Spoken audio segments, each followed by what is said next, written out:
Dulu pada saat zaman kolonial ya, terutama datangnya seorang, geologi mencari batu bara, namanya Jacobus Hubertus Menten, dia orang Belanda. Atas izin Sultan Kuta yang ke-17, Sultan Haji Muhammad Sulaiman, dia mencari tempat pengapalan atau pergudangan di dekat, laut atau pantai di pesisir kota Balikpapan. Nah, pada saat itulah dia secara tidak sengaja menemukan rembesan minyak di pantai dekat Pulau Tukung, sehingga kemudian dia naik ke darat, hutan kota ya di daerah Gunung Sepuluh. Di sana, Jacobus Hubertus Menten, menemukan sumur minyak. Yaitu sumur minyak Matilda yang merupakan nama istri atau nama putri dari Jacobus Hubertus Menten yang kemudian ditemukan pada tanggal 10 Februari tahun 1897 yang kemudian dijadikan hari ulang tahun kota Balikpapan. Nah, pada saat dia menemukan sumur minyak tersebut, maka bekerja samalah dia dengan investor namanya Sir Marcus Samuel dari Inggris. Dia membuat pengolahan minyak pada saat zaman itu.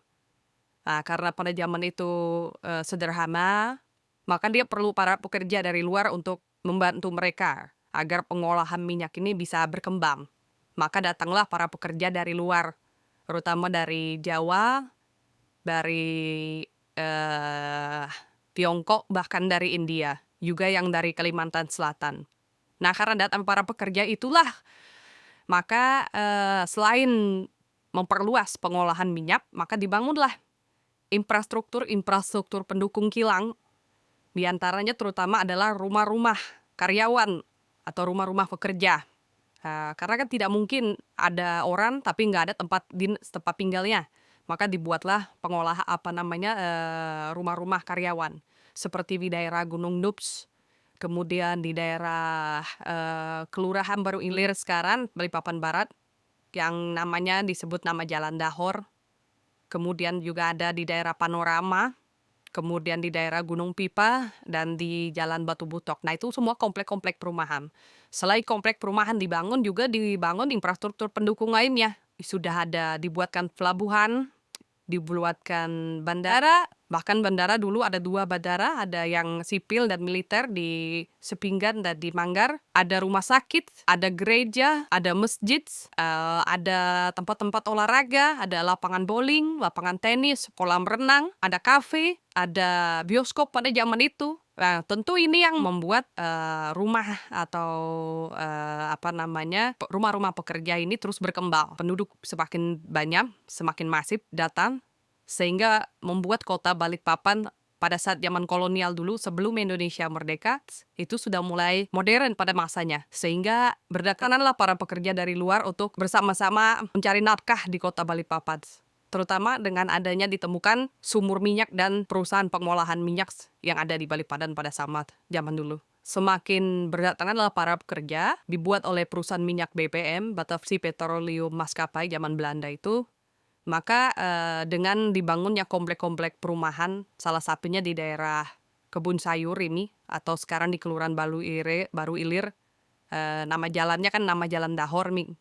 Maka itu rumah Dahor ini menjadi saksi bisu bagaimana infrastruktur dibangun oleh perusahaan-perusahaan Belanda pada zaman kolonial dulu. Beruntungnya rumah Dahor ini tidak kena bom pada saat Perang Dunia Kedua terjadi di Balikpapan. Rumah Dahor ini menjadi sesuatu hal yang patut kita jaga bersama sebagai bagian dari sejarah perkembangan kota kita Balikpapan pada masa lampau untuk generasi kita yang akan datang. Merasa nyaman, bahkan kita melihat ada beberapa foto di mana para pekerja zaman Belanda dulu dia bisa hidup tenang bersama keluarganya, dia bisa tinggal di rumah ini, bahkan dia bisa beristirahat, duduk santai bersama keluarga di bawah rumah panggung, rumah kolong. Di bawah kolongnya itu saya pernah ada dokumentasi dia bersama anak-anaknya ya. Sehingga Balikpapan pada saat dulu juga sudah sangat menarik ya untuk bisa dilihat oleh masyarakat. Jadi rumah Dahor ini sesuatu yang memiliki nilai sejarah pada masa lampau yang luar biasa lah buat saya. karena dia punya arsitektur ya, baik dia punya pelapor, dia punya jendela, pintu. Ini kan infrastruktur bukan hanya karena ada kearifan lokal, tapi ada kombinasi antara arsitektur dengan arsitektur Eropa ya. Ini kan seperti rumah-rumah zaman Eropa itu di Belanda itu kan dia punya jendela, pintu besar, lebar. Kita bisa merasakan nih, dulu yang tinggal di sini orang Belanda nih. Nuansa tempo dulunya itu sangat kental sekali. Saya rasa rugi kalau kita Rumah Dahor ini tidak kita manfaatkan sebaik-baiknya untuk kepentingan pendidikan, pengetahuan, sejarah, agama dan kebudayaan untuk generasi kita yang akan datang. Yang menarik tentu adalah karena arsitekturnya. Jadi arsitekturnya ini kan arsitektur rumah panggung, rumah kolong, yang jarang ditemukan di zaman sekarang ini. Di situ ada tiang-tiang baik itu beton maupun menggunakan bahan baku kayu ulin. Nah, di sini kombinasi antara tembok maupun kayu ulin. Kemudian juga arsitekturnya dulu itu kan menggunakan atap siraf, cuma kan dulu belum ada beton ya. Sehingga itu yang menurut saya menarik, cuma termasuk pintu dan jendela ini. Salah satunya juga lemari. Nah, lemari ini kan nempel ke dinding nih. Jadi tidak bisa lemari ini dipindah-pindah lagi nih. Ini menurut saya unik. Kita belum pernah menemukan lemari yang nempel ke dinding. Jadi menurut saya luar biasa buat saya Rumah Dahor ini. Berterima kasih lah ya kepada manajemen PT Kilang Pertamina Internasional RU5, pemerintah Kota Balikpapan, Dinas Pendidikan dan Kebudayaan, Balai Pelestarian Kebudayaan, bagaimana rumah bersejarah ini bisa terus kita pertahankan. Karena kan kita tidak selamanya hidup. Kita yang sekarang ini tidak selamanya hidup. Tadi saya bilang, supaya anak-anak kita di masa seperti ini itu semakin nyaman, menarik, dan dia datang itu bukan seperti hanya sekedar, maka fasilitas pendukung ini perlu ditingkatkan, sarana prasarana pendukung, entah itu tadi saya bilang digitalisasi, audio, video, visual. Kemudian kalau semua itu seiring waktu ya, memang mungkin tidak bisa secara cepat, tetapi paling tidak itu secara bertahap, sehingga anak-anak muda itu pemanfaatan Rumah Dahor ini bisa lebih banyak ya. Beruntungnya kan beberapa kali dalam kegiatan di Rumah Dahor ini kan ada semacam pre-wedding, beberapa kali ya orang tertarik ya. Kenapa ada juga anak-anak itu yang masih suka sejarah, mencari tempat-tempat kebudayaan yang masih bisa dia lihat sampai sekarang. Jadi selain ada pre-wedding, mereka bisa melaksanakan kebudayaan, tari-tarian budaya di sini, bisa olahraga menggunakan halaman Rumah Dahor ini, bisa melaksanakan lomba-lomba tari-tarian, puisi dan lain sebagainya. Nah, ini menurut saya luar biasa ini. Jadi kita harus jaga bersama nih, pemerintah, Pertamina ini sudah luar biasa. Mudah-mudahan anak-anak kita ini merasa Rumah Dahor ini menyenangkan, tadi saya bilang. Mempunyai nilai-nilai yang tidak semua orang bisa mengunjungi di tempat lain. Jadi ini menjadi sebuah hal yang baik untuk anak-anak kita ke depan.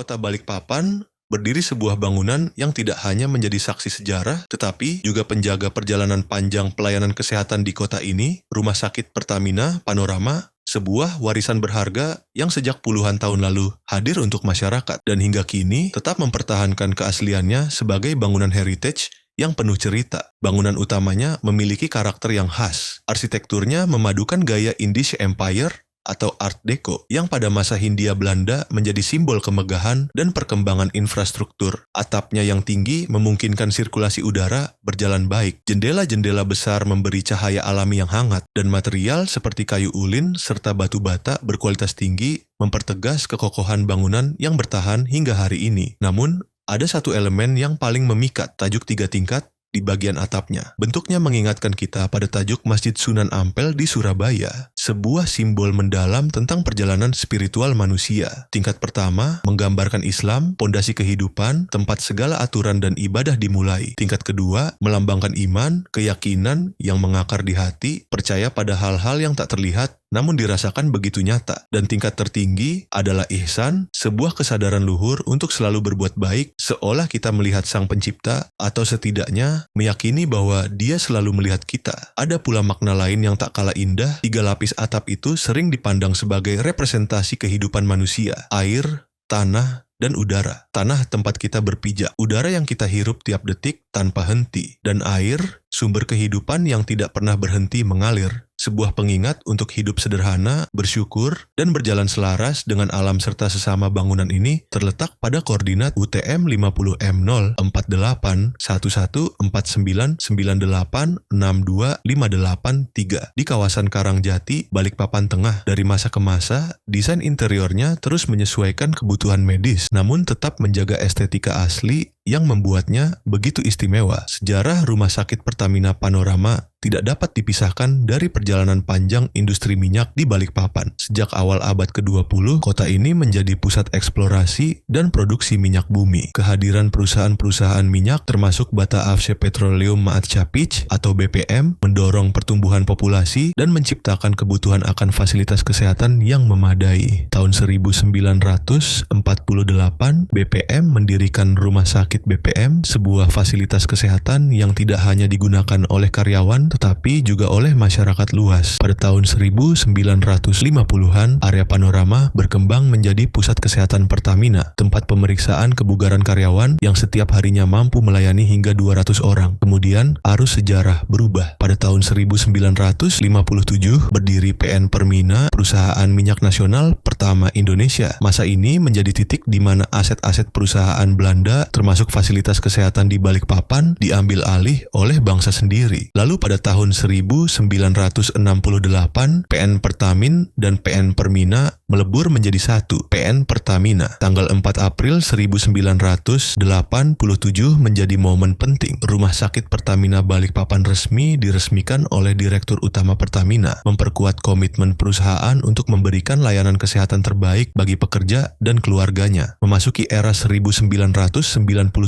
Pertamina mulai fokus pada bisnis inti migas dan melepas pengelolaan fasilitas lain. Bersama Yayasan Tabungan Pegawai Pertamina, dibentuklah PT Rumah Sakit Pusat Pertamina, yang kemudian berganti nama menjadi PT Pertamina Bina Medica, Pertamedica IHC. Di bawah pengelolaan Pertamedica, RS Pertamina Balikpapan berkembang pesat menjadi salah satu rumah sakit rujukan utama di Kalimantan Timur dan Kalimantan Utara. Rumah Sakit Pertamina Panorama yang kita kenal hari ini merupakan pengembangan dari Klinik Panorama. Meski terus bertransformasi menjadi rumah sakit tipe C, bangunan heritage ini tetap menjadi bagian tak terpisahkan dari jejak sejarah pelayanan kesehatan Pertamina di Balikpapan kini. Bangunan heritage ini berdiri dalam kondisi terawat dan utuh. Renovasi pada tahun 2024 dilakukan dengan penuh kehati-hatian, mempertahankan bentuk asli, menjaga proporsi, dan merawat estetika fasad yang telah melewati banyak zaman. Lebih dari sekadar bangunan, Rumah Sakit Pertamina Panorama adalah warisan, penanda perjalanan, simbol dedikasi dan pelayanan, tempat di mana sejarah bertemu masa kini dan masa depan terus dibangun dengan penuh harapan.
kasih. Assalamualaikum warahmatullahi wabarakatuh.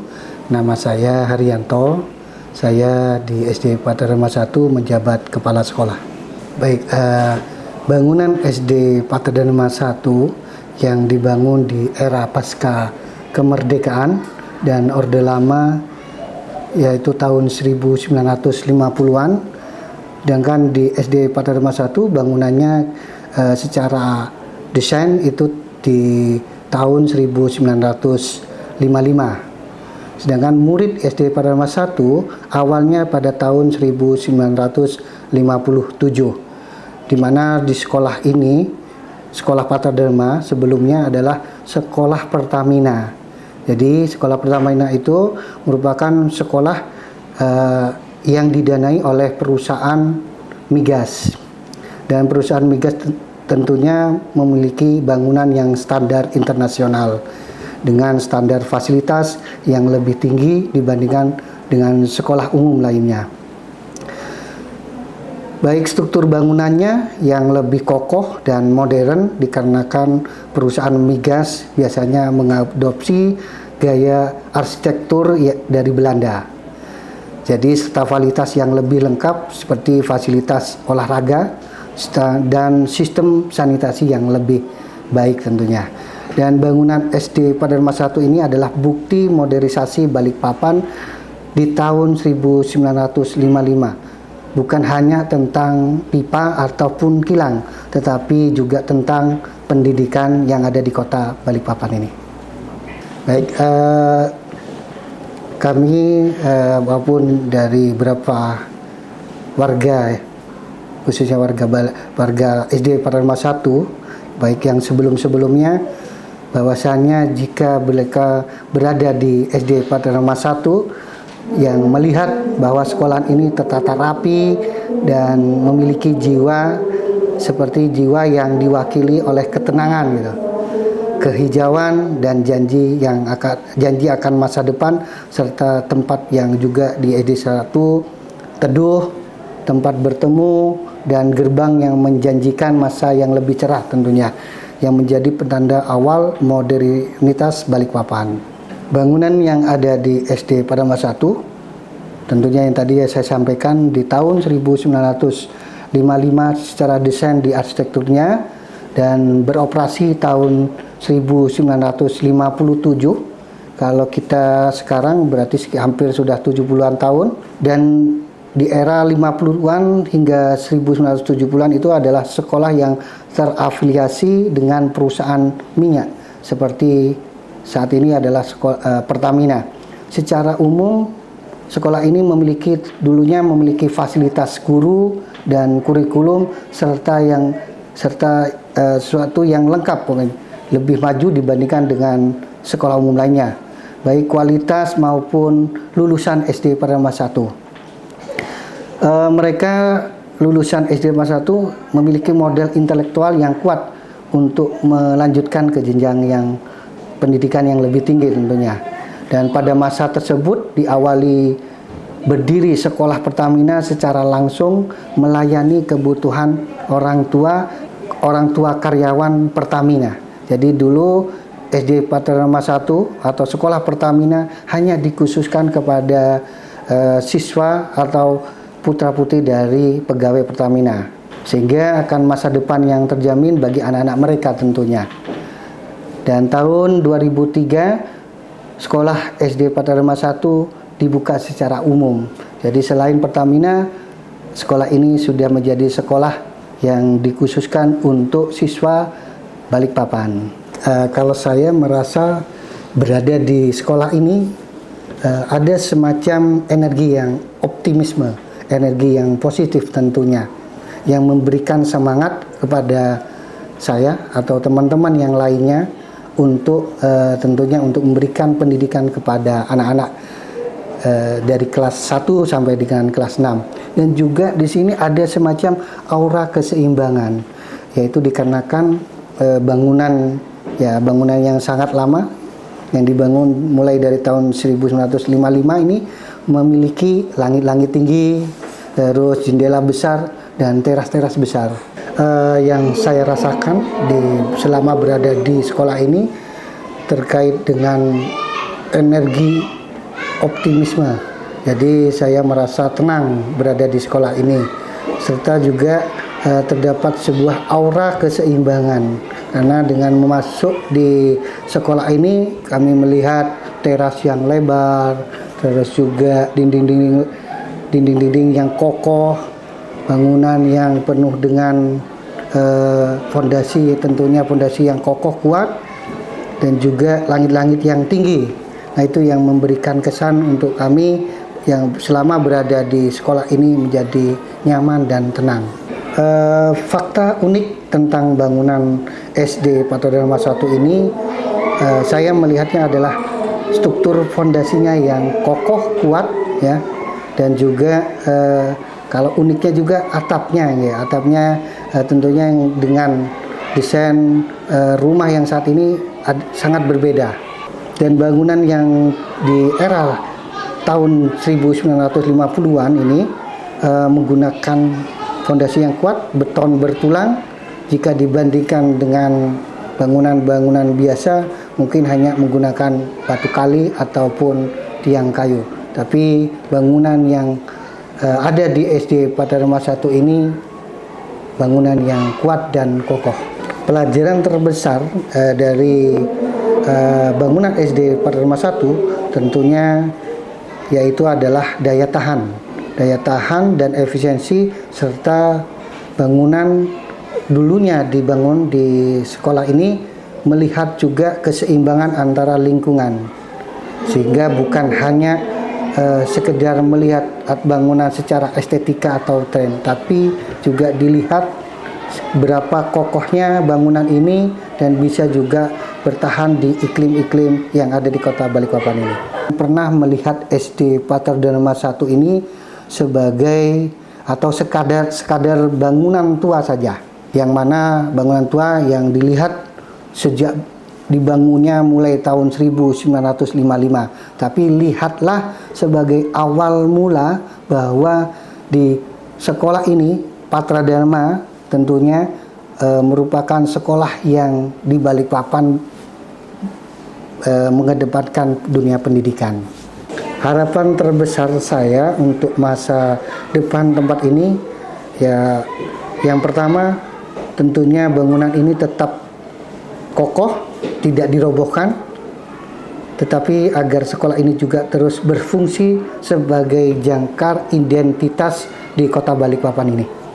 Dan pesan untuk generasi muda Balikpapan, generasi muda para penerus kota minyak, ada pesan yang saya titipkan, yaitu yang pertama, janganlah pernah melihat SD Patodharma 1 ini sekadar bangunan tua yang sudah lama dibangun, tetapi lihatlah awal mula dan pernyataan keberanian yang pertama.